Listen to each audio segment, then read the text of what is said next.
మార్గశిర మాసము ఆధ్యాత్మిక సాధనకు తలమానికమైన కాలము.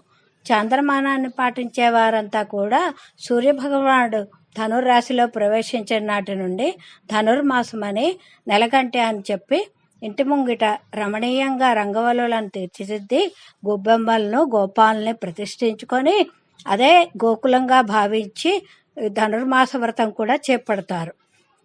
ఆనాడు ద్వాపర యుగంలో గోపికలందరూ చేసిన కాత్యాయని వ్రతమే మళ్ళీ కలియుగంలో గోదాదేవి ధనుర్మాస వ్రతంగా రోజుకొక పాశురం రచించి ఆవిడ తిరుప్పావే వ్రతం చేసుకుని భగవంతునిలో లీనమైన కథ అందరికీ తెలుసు కదా.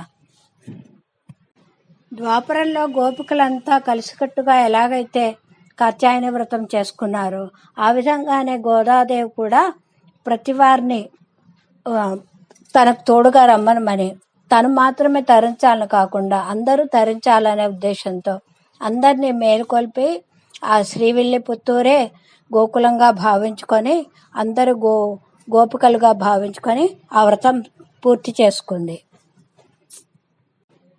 ఈ ధనుర్మాసంలో మార్గశిర పుష్యమాసాలు రెండు కలిసి వస్తూ ఉంటాయి. అయితే శుక్లపక్షంలో వచ్చే ఏకాదశి నాడు ముక్కోటి ఏకాదశిగా మహావైభవంగా జరుపుతారు. అది మార్గశిరంలో కలిసి వస్తే గీతా జయంతి, మోక్షద ఏకాదశి, ముక్కోటి ఏకాదశి అన్నీ కలిసి వస్తాయన్నమాట. శ్రీకృష్ణ పరమాత్మ అందుకనే మాసాన మార్గశీర్షోహం అని చెప్పి ఉన్నాడు కదా. ఇంకా శివుడికి కూడా తిరువెంబాయై శివాలయాల్లో కూడా పఠిస్తూ ఉంటారు. కానీ తిరుప్పావై ప్రచారం అయినంతగా ఇది తక్కువని చెప్పుకోవాలి. కానీ కంచిమఠము, శ్రీ రమణ మహర్షి ఆశ్రమాల్లో మాత్రము రెండు తిరువెంబావై, తిరుప్పావై పాశ్రములు రెండు కూడా పఠిస్తారని తెలుస్తోంది. ఎచ్చట చూసినా ఇతడై కృష్ణుడు మచ్చిక అలమేలు మంగతో వెలసి, మచ్చిక అలమేలు మంగతో వెలసి. ఎచ్చట చూసినా ఇచటై కృష్ణుడు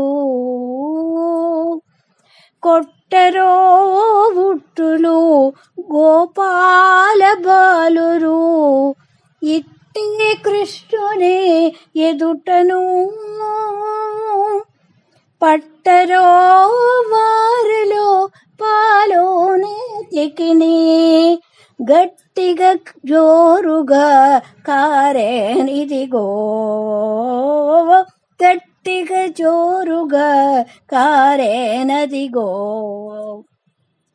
కూడరో మూకలు కోడల వారలు, వేడుక కృష్ణుని వెంట వెంట